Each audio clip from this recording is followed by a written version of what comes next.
Is this the first time you've run into this issue? Hey guys, forgive me for the delay.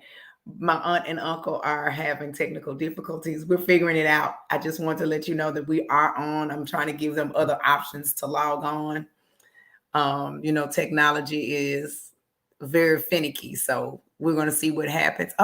We might. Let's see. okay, I hear you. You hear me now? Yes. Okay, great. So Okay, so hang up on the computer. okay, I'll do that. Let me see. Trudy, hold that, please. Leave the studio. Kill that altogether. Okay, we're done with that. Okay. All What's right. up? Now, ladies and gentlemen, welcome to Relationship Rhetoric. I'm your host, unapologetically Angela, and these are my people.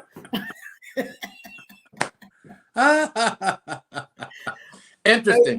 Facebook only gives us 9 minutes to get online before they drop the show. And Oh, so really? we did Did it. we make it in the 9 minutes? Yes, ma'am. You did it. We did it in 7. Okay, well, I can, do a show. Yeah. Yes.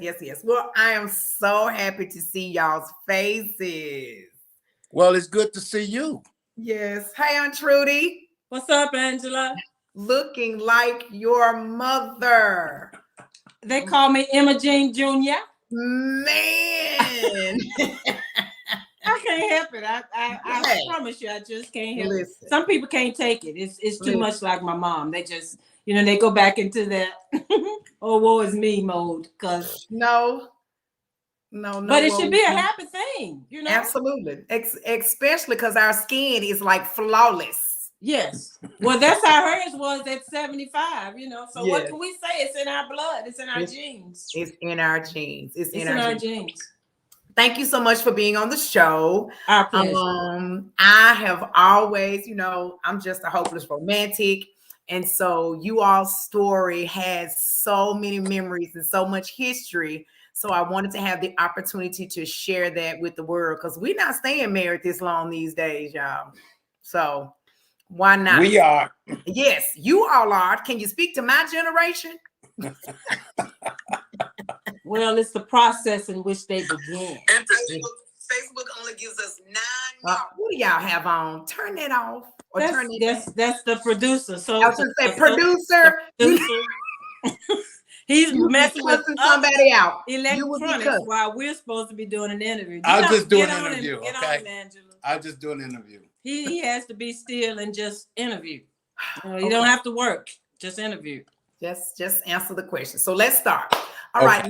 Let's talk about the year that you all met. But where were you individually in your lives? What was going on when you first encountered each other?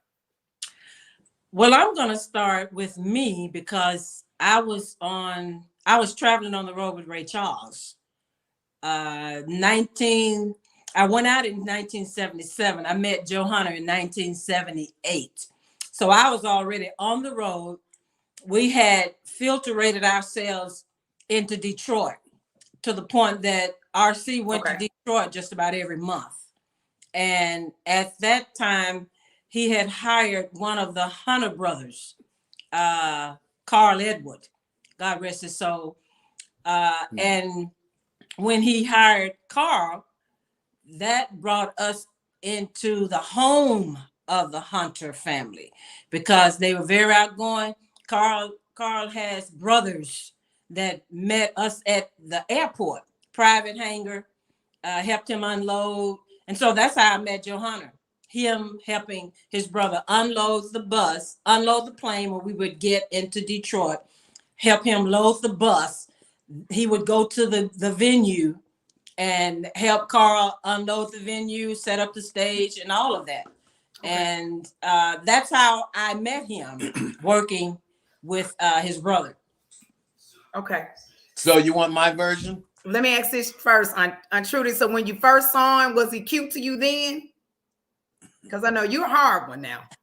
Well, to be honest with you, I was not looking at his physique. That did not faze me because to me he was Carl's brother. So he was our little brother. I didn't see him in an attraction at all. No, and plus he was younger than me. So at my point, I was like 26 or so. And I had already told myself that I favored older men, older, mature men. So I didn't have any eyes on him for a boyfriend. No, ma'am. Okay, Uncle Joe. So you like my version? Yes. Okay. So the first time that I saw her was at my mother's house. I was an adult living. See what I mean? I'm sorry, y'all. See what I mean? Now, these people, they're in their 60s. So we're going to give them a second because I'm almost positive Uncle Joe hung up the phone. Oh,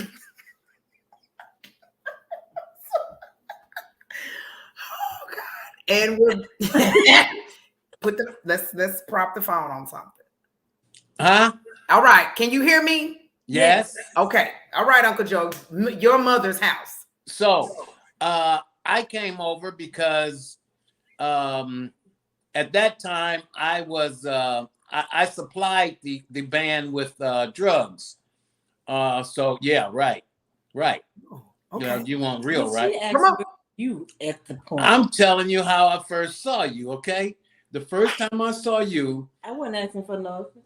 no, I see. Don't start. Let me tell my part. I didn't say nothing when she was telling her I'm part. sorry. Right? Go ahead, Johanna. That's 27 years of marriage, okay? You were leaning on the fence at my mother's house in the front yard, and you had on, I always remember this kind of net thing that was holding your hair, and you was fine. At that time, I was, thought I was a playboy, had my Playboy bunnies on my car, and selling drugs and hanging out, and had my shirt open, and you didn't even look at me, okay? You're trying hard. And so that was the first time I saw her, and I was like, wow, she fine. Yeah, she a Raylette too, which was way out of my league. And so, I didn't think it was ever going to happen, but, she looked nice. I liked too. That was a dream that might happen. And years later, when I went on the road, I saw her again. I'm like, maybe, I don't know, maybe. And 7 years of maybes, finally, she said, okay, damn, okay. To going out. Right. You asked her out for 7 years. Yeah, I tried to take her out for 7 years, Angela. Your auntie, she was my friend, okay? When I had problems, I'd go talk to Trudy.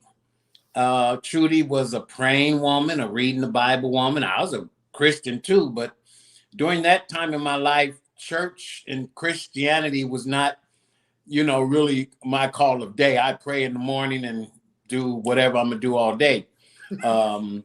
But she, she was just your friend, and she could actually come to your room, spend time with you, and leave without kissing or letting you rub on her or anything. Even if you tried, she'd like, boy, get off of me. And she was rough enough to push you off of her, and I didn't fight women. And so it was a hard task. And when it started, taking her to dinner was a hard task because I got money. Okay, I'm Ray Charles road manager. I don't have nobody to spend this money on, and I want to take you to dinner. And she says, we're going Dutch. Excuse me? That's why I got that. I can't. We're going Dutch. I can't impress you with that, right? So trying to buy her a gift. Oh no, don't do that. Excuse me? All of my little romantic things that I knew to do, my player stuff, just didn't seem to work with her, but she was still my friend. And at the end of the tour, you'd get a hug from Trudy, not a kiss, but a hug, a real hug. If you ever had a Trudy hug, you know what I mean. And it was like, I'm going to get a hug at the end of the tour in the airport. And that's going to be about the best I'm going to get. And that happened several years, a hug. And Angela, I left with this dream. holding on to that hug. And damn, it was worth it. Okay. So that's, how I felt when I met her. And, she'll take you through the story of how she finally said, okay, I guess I'll date this guy. Okay. So that was my next question. Okay, Auntie, because here's the thing, Uncle Joe, that is the story. That's the story that she's told the girls. So we know, ain't wasn't no kissing, wasn't no rubbing, don't touch my knee, don't do nothing. No. So, Aunt Trudy, at what point did you say, okay, I like this Joe guy? Well, he's telling the truth. It was 7 years later. So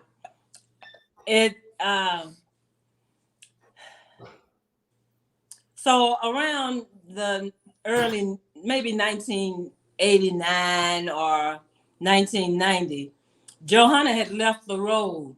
And when he left the road to pursue other things, when he came back, I saw him in a different light. I really did. I wasn't dating anybody at that time. I had closed my dating life off because I decided that I would wait on the man that God had for me. And so I began to pray. Really, I prayed that the Lord would send me a man that loves the Lord as much as me or more. And I left it at that. And I just abstained. I didn't date. I didn't do anything. And in I think it was 89 or so, Ray Charles did off-season gigs. When I said off-season, our normal months of touring was 9 months. Well, those other months, he would do gigs in different places. And this particular off-season gig was Memphis. And when he did some gigs, he only used his rhythm section. And for somehow, Joe Hunter came on this gig. He wasn't the drummer. He was just the road manager. But he was with the president and the vice president. Ray Charles was the president. And this former guy named Joe Adams was the vice president. So he was tight with both of them. And somehow or other, he ended up coming with them to Memphis. And when he came to Memphis, of course, like always, my mom invited them over to eat and all of this. And there was just something different about Joe Hunter. He called me the morning that they got in. And strangely enough, prior to this, just the last tour, he had began to stare at me. He began to stare and looking at me. I mean, this was nothing unusual for him, but I began to pay attention to it. So I was like, why are you staring at me? What's up? And so this particular time at dinner in Memphis, when he called me that morning, we talked. We talked for almost an hour, just talking, just talking, nothing in a relationship type of thing, just talking. And I enjoyed the phone call. And so when we came out that following tour, he came out, and it was in a dressing room. I think it was in New Jersey. We were singing with Sister Sledge and Lou Rawls and somebody else. And he passed by the dressing room, came in. Can I correct the story? Okay, yes. Because now we're at a part where I actually came on the road to check out a guy, a road manager. I was at the office working, training road managers, sending them back out. This guy was out there and he was, doing cocaine in the audience, I heard. So my job was to come out there and catch him doing it or to see if he was doing it. And I snuck out there and I came in the back between the shows, and the girls' dressing room was half open, which was against the rules. And I opened the door and Trudy was sitting at the makeup table doing her makeup. And I saw her, and here, all I could think about was a Trudy hug or something. I haven't seen Trudy in years. And there's Trudy, and that's Trudy. Forget everything else I ever did in life. There's Trudy right there. Nobody else is in the dressing room. And I go to her, Angela, and I kiss her in the lips, and she kissed me back. Right. Your eyes getting big. Right. Okay, so right there. Right there. Right there. We're going to go back to what attracted me to you. Okay. So in the dressing room, it was the kiss. I mean, it really was. And when I kissed him and felt the attraction, other than, ooh, this ain't my brother no more, okay? No. And so that changed the whole scenario in me. And it made me, it really took me back. I'm gonna say this, to my first boyfriend and what I thought was love, okay? What I thought I was really attracted to, and it was nothing like that. And the attraction that God placed in my heart for this man, I knew that it was only God that did that. And that's what it was. It was the kiss and the timing of what God would have. Because then that time I knew, okay, well, maybe I can give this a try. And I was attracted to him. And that changed the whole relationship. It wasn't a brother-sister type of thing anymore. I was really attracted to him. So we began to hang out, just go to dinner. And I probably was still going Dutch. Yes. It hadn't, no sex yet. Trust me. Well, I mean, the thing about dating is that you got to get to know a person. And I had already experienced some things in a relationship that I refused to go into again. And buying of gifts and all of that obligation. I didn't want anything to pressure me into having to be in a relationship. So I kept it as above board as possible. And I made sure that Joe Hunter understood we just best friends right now, because I wasn't into the intimacy. I just wasn't. So his kiss, that last kiss that he gave me, attracted me to him, and it changed my whole outlook about him. Hey. Yeah. And Auntie Trudy. So was it also his boldness just to walk up and kiss you like that? No. And the reason why I'm gonna say no is because I've watched him from afar. And he was a playboy. He flirted with every woman that came by. So it didn't throw me off for him. It's like I turned my head and come back and he kissed. So that was one of his plays. And it worked. It worked, But and what I mentioned to Joe Hunter earlier is that we have so much within us to talk about that I have to stay focused on the certain questions and certain things that you ask me, because the Hunter family is loud, L-O-U-D. She's in the Hunter family. I'm a Hunter family, So, but I said that to say this: I had to calm him down. It's just too much noise. He is bold and strong and forceful and rough. And they said she made me wholesome, and I agree. See, you didn't know that other guy that she talking about. She made me wholesome. You met part of him when you first met me. But I know you've even seen a change in me. But what I know now about what I wanted all my life, which was a wife, I thought I was taking traits from my father and my mother and my grandparents and my uncles and aunts and all the people I grew up around that were married. So when I was like 8 and 9, I slept in the bed when I had a bed by myself, which was not often. And I used to make space for my wife and put my arm over there like I'm hugging her, like she's there. And I always wanted a wife, even though my mom said I was a one lady's man when I found that one lady. So it turned out to be true, because I don't need, another 2 women. That would drive me crazy. I don't know, that's a whole nother world.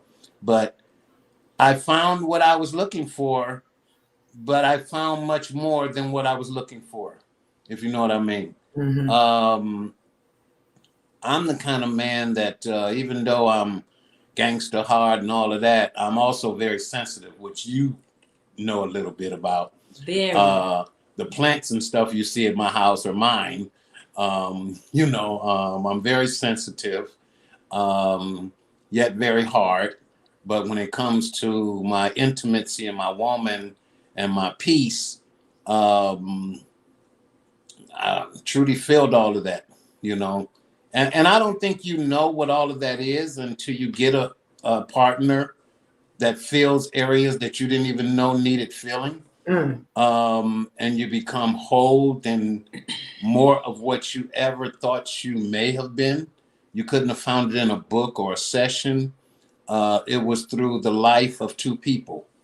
And so I think that's unique in marriage, in relationships, that if you're true in a relationship, you're going to find things that you weren't expecting to find, and they're going to make both of you better. Mm-hmm. I love it. So y'all been married how long? 27 years this year. We've been married 27 years. I met Joe Hunter in 1978. He came out to work with us with the Ray Charles tour in 83. We didn't start dating until 91. And that was our first intimacy in Brazil. Yeah. And in 94, he asked me to marry him. And so we share 40 plus years of knowing each other.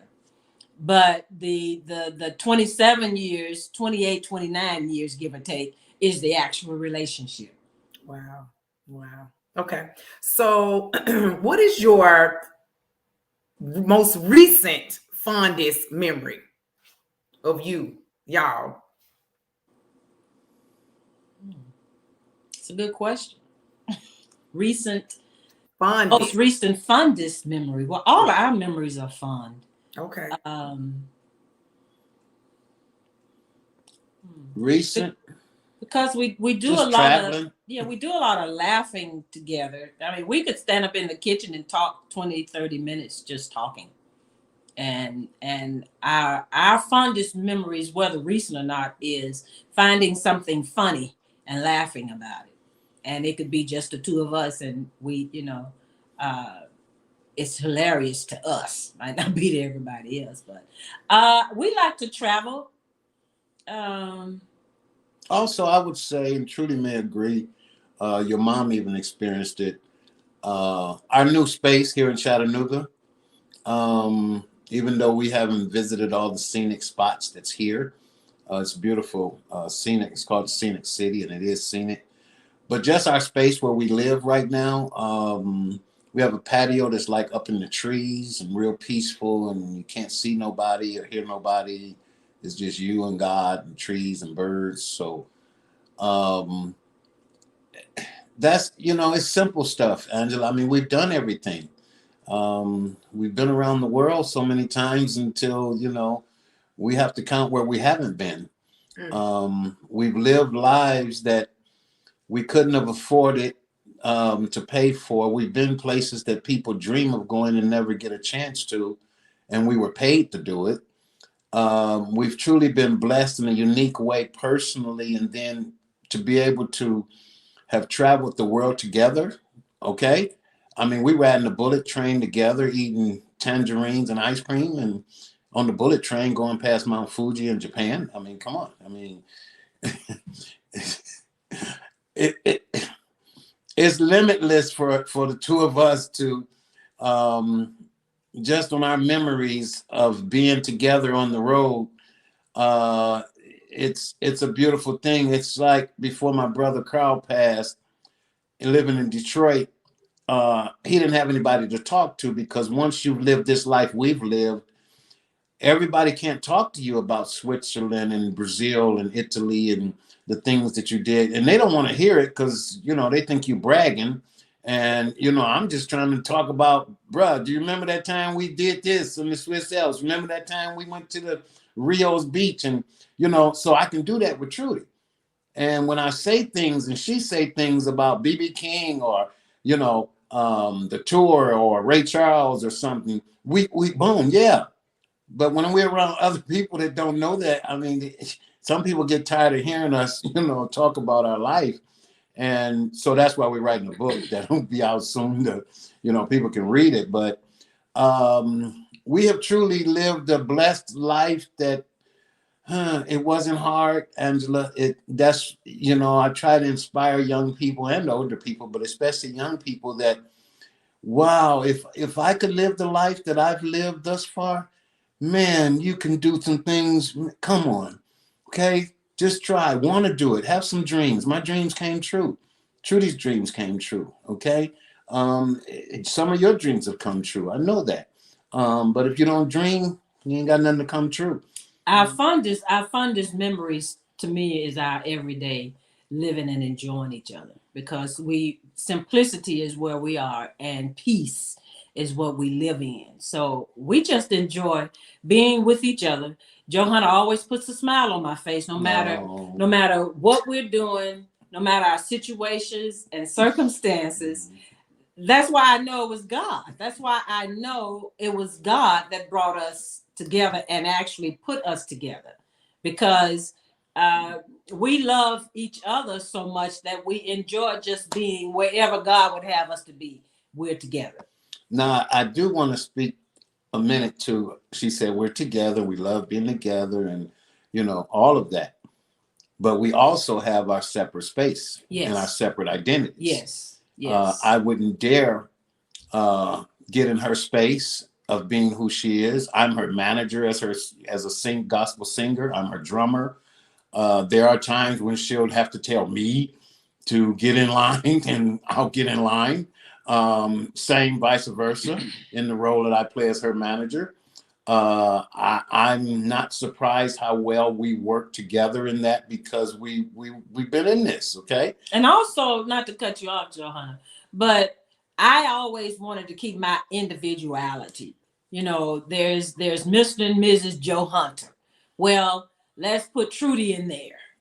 And that's what I wanted to always have, was my individuality. I wanted to always be able to use my gifts and talents however I wanted to use them. And Joe helped let me, or I could do those things with support. Let's say it like that. Yeah. So it's not like you give up your everything as a woman, even though you are one. We are still two human beings. And because we are opposite sex, then there are things that I like to do, and there are things that he likes to do. We both may not want to do the same things all the time. So we do allow and respect each other's space. I'm a very quiet person. I could be by myself 24/7. Johanna, on the other hand, likes to talk. And so I have to allow him, out of those 24 hours, at least 15, 18, 20 hours for him to talk. So we love each other enough to give each other space. And that's important, because you need your me time. You have to have your me time. Mm-hmm. Mm-hmm. Mm-hmm. What did grandmother think of Uncle Joe? Oh, she fell in love with him. Matter of fact, I think they had their own little mom-son relationship before we actually got married. Because remember the Christmas breakfasts, and I was always in Japan, and that's how we ended up with 2 Christmases each year. But in Japan, the timeline was so different that I was always with Johanna when I called you guys, and he always wanted to talk to Mother. He always would tell Mother, I got a gift for you. I got this, I got that. And so she fell in love with him, immediately. She said he was her angel. And it was like another son to her. They had a great relationship. I mean, they really did. They enjoyed each other, and she loved cooking for him and taking care of him. He loved doing her gardening and, doing the things that he could do for her. And even after we moved down into Coral Lake area, he still would stop by and see Mother and take care of. And she couldn't need anything that Johanna would not try to get for her. Nice. No, Emma Jean was my second mother. My mother always was special to me. I'm the baby boy. I look like my mom, and they always told me I was going to get this and that because I looked like my mom, and I was a mama's baby, ain't no doubt. And I never thought I'd meet anyone that could even get close to Carlene Hunter and Emma Jean Coran. When I met her, I was going to stay at a hotel because that's what I do. And when y'all first met me, I was a little bougie, I must admit. And mother wasn't going for that, okay? I don't care who you are. You're my house guest. And I'm like, I can't stay in her house. I can't. The house was big enough. I had my own room. Trudy got her room. Wasn't going to be no hanky-panky. She was security. But, that just was, different for me. And I said, okay, because mother was like, yes, that's what you're doing. And she made a list of what I like to eat. And I said, okay. And the next day she began to cook them. And I'm like, really? Wow. Okay. And I just fell in love with her and she fell in love with me. Later in her years, helping her move around because I had to physically pick her up sometimes and stuff. She would laugh at me while I'm trying to help her. And I'd try to get her in the car and she stopped and tell a joke. And she said, you want me to shut up and get my ass in the car, don't you? I'm like, well, mother, I wouldn't say that to you, but I really do want you, to get in the car. Even at the hospital once, I remember she wanted to get out of the bed. And God, Emma Jean and Joe Hunter had this thing going on, okay? It obviously happened. So she had told the nurses they wouldn't do it for her. She said, wait till my son get here. When my son get here, he'll do it. Because, I'd do anything she asked me. And I walked in the room. And she said, there he is. And I said, what you need? She said, I want to get out this bed, Joseph. And I went to pick her up. And the nurse said, you can't do that. I said, you're going to get over here and help me. Because we are doing this. And I got her up and did what she needed to do. But she told me, she said, God sent you to be my angel.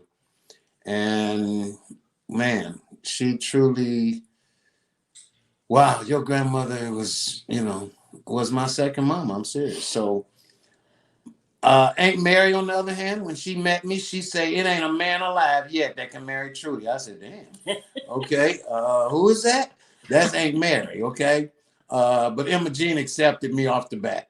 Mm-hmm. In fact, in Japan, I got on the phone and asked her to ask Trudy to let me date her and spend money on her. And mother said, Trudy, be nice. Let the man do something for you. That's okay. Be nice. You know what my mom told me, Angela? She says, okay to be independent, but don't be too independent and miss your blessing. Now, my standards were a little high because of what I wanted in a man and the relationship. But when she told me don't be too independent, I heard her. And I said, okay. And that's another thing that helped me relax and give this a try. And so, Yay. The rest of it is history. So if you all could give advice, like I mentioned before, my generation and generations younger than me are not really having the longevity that you all are having. I'm rooting for my cousins out here that are married. Ebony, I see you. I'm rooting for you, her 27 years. She gonna get it. But what advice, and I want both perspectives, as the wife and as the husband, what advice would you give people striving for healthy, long relationships? Well, I'll give my few bits of opinions. You first have to know who you are. You have to be ready to get to know yourself and then get to know the person that you think you want to be with. When we were coming along, there was words like courting and dating. And the courting really was to get to know the person. Not only the two of you get to know each other, but the parents and the family and all of that. It's a courtship. And so the guy comes over to the house 2 or 3 times just to come in, sit down. Would you like something to drink? just to talk, watch TV, or whatever. And good night. You know, and 2 or 3 times of this helps you to get to know the person. And then after the courting, you start dating, like going out, you know, to a movie, to a fellowship, or different things. In this fast world, we move our relationships fast so that we don't really get to know the person. We get to know the objects, the things that I think make me feel good, you know. And so that's where the sex comes in, because that's the feel good, that's the emotion. And I think young people are not mature and disciplined enough to handle a genuine relationship. So you're in and out of relationships. This doesn't work, I'm gonna try something else. I'll drop you, I'll try something else. And the longevity is knowing yourself and being patient to make sure that it's the right relationship. You know, it's just not about sex. I learned that in my early relationships, is that it's just not about the intimacy all the time. Because in my first relationship, I got tired of the intimacy of the sex, and that was all it was. I promised myself that that would be a percentage of the relationship. That's the icing on the cake. But what do you have? You don't have the foundation, because you don't get to know each other. All you're going on is what you're feeling.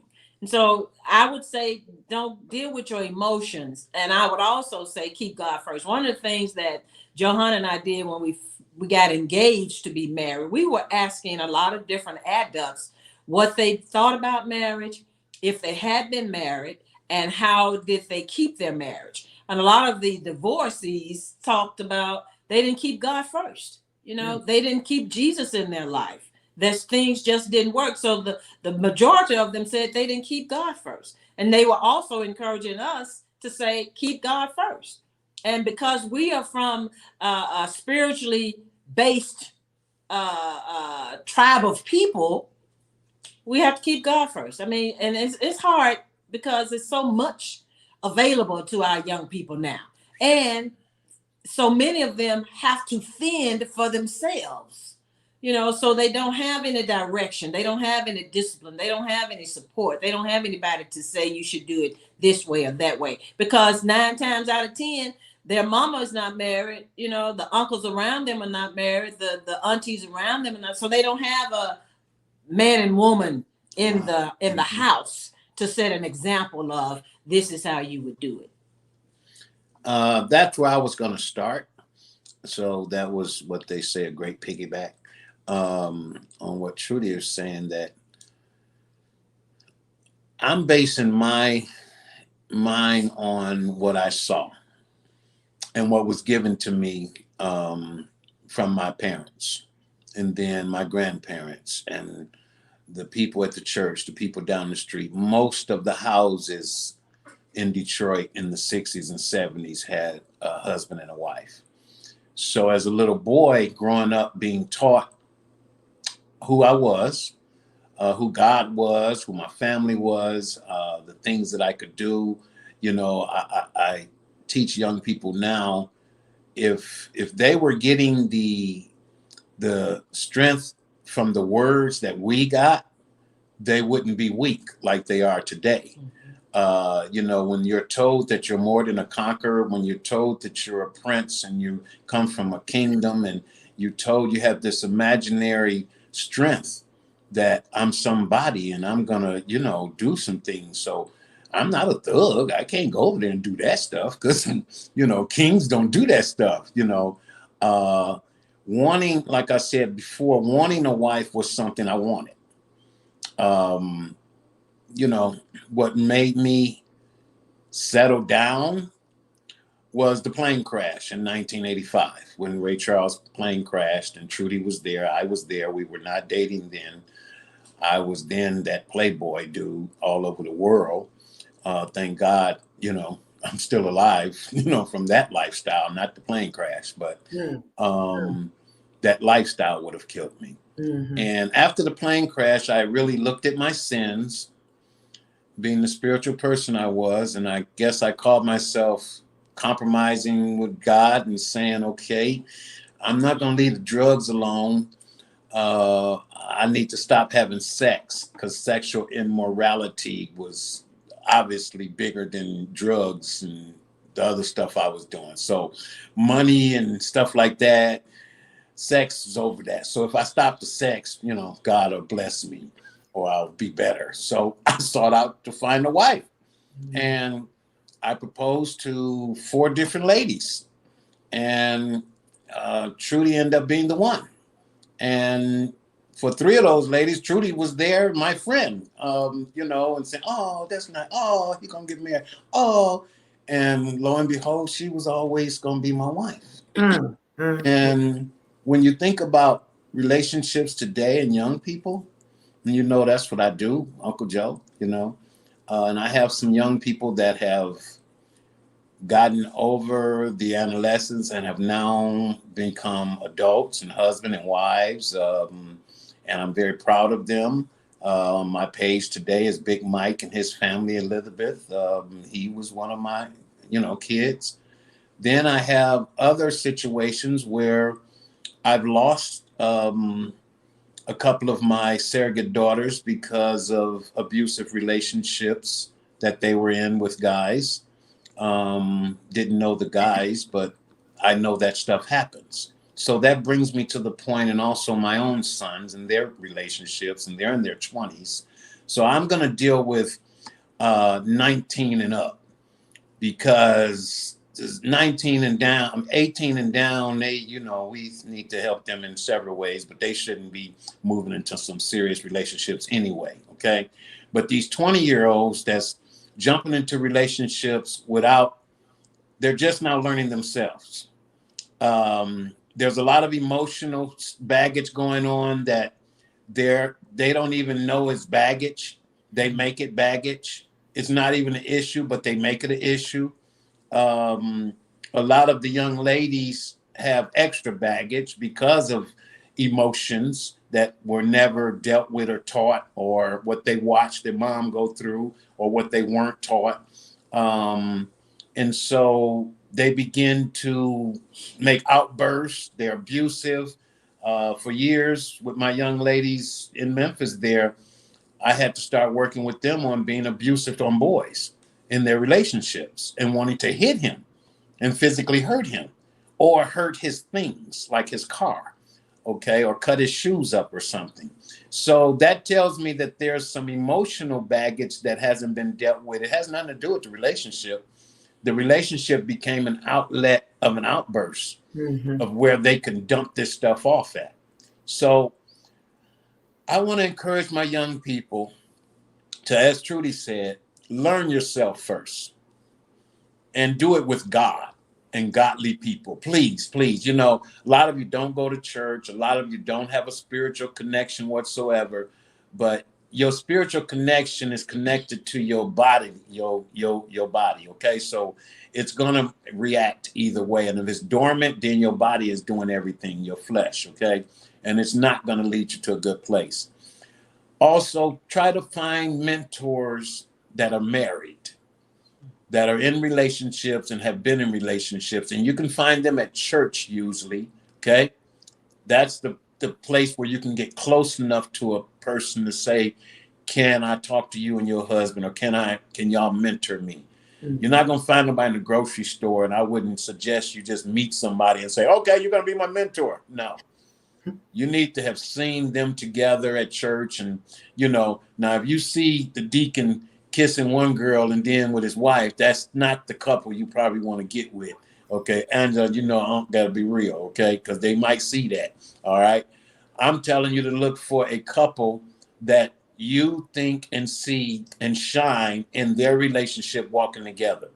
One of the things that I do for my wife, and this, I don't allow her to open doors. When I say allow, that's not no, male chauvinist thing. This is what I do to my queen, for my queen. So at churches, she would sit in the car and wait for me to come around to open the door, part of my security mechanism when she gets out. And people thought she was sick. And they're like, oh, Sister Hunter's sick. Reverend Hunter got to go open the car. Oh, let's see what's wrong. And then she'd step out, all the queen, and they say, He was just opening the door for her. Wow. So one of the guys say, or a couple of them have said, Uncle Joe, you making it hard for me, man. I said, what? He said, you over there opening the door for Miss Hunter and everything and holding this and doing that. I said, well, bro, that's how I treat my queen. I don't know how you treat yours. But maybe if you do some of the stuff I do, you might get some of the goodies I get. I don't know. Okay? You know? And so all I'm saying is to you young people, take your time. One thing I learned that I didn't think I knew that my mama tried to tell me was, Joe, you got a whole lot of time to get sex, okay? You got a whole lot of time to have sex. So chill, son. You got a whole lot of time, but you do not have a whole lot of time to find the person you're going to make love with the rest of your life. Okay? You ain't got a lot of time for that, but you got a lot of time to have sex.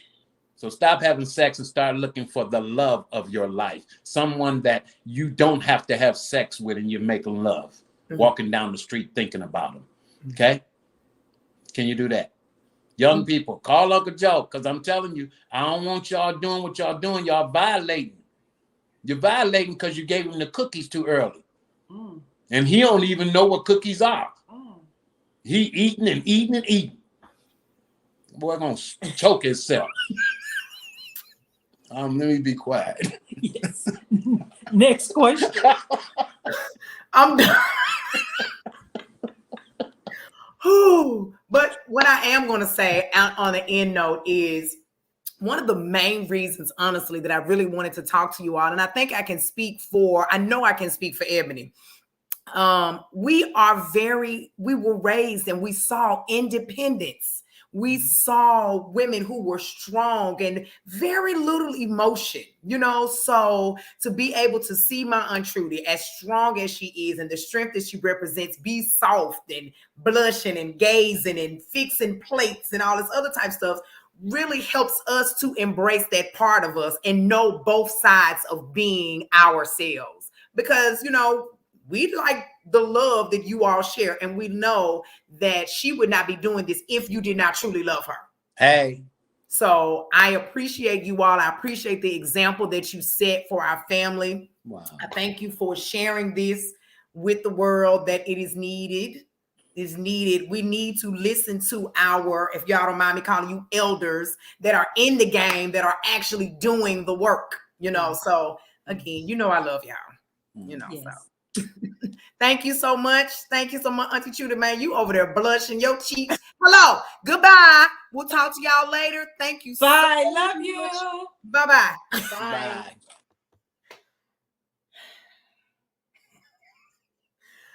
Y'all, that's my family. That's my family. That's my family on my mama's side. The side that we thought was so bougie. Them folks ain't bougie. I love them so much, but I meant what I said. We are a family that loves to love.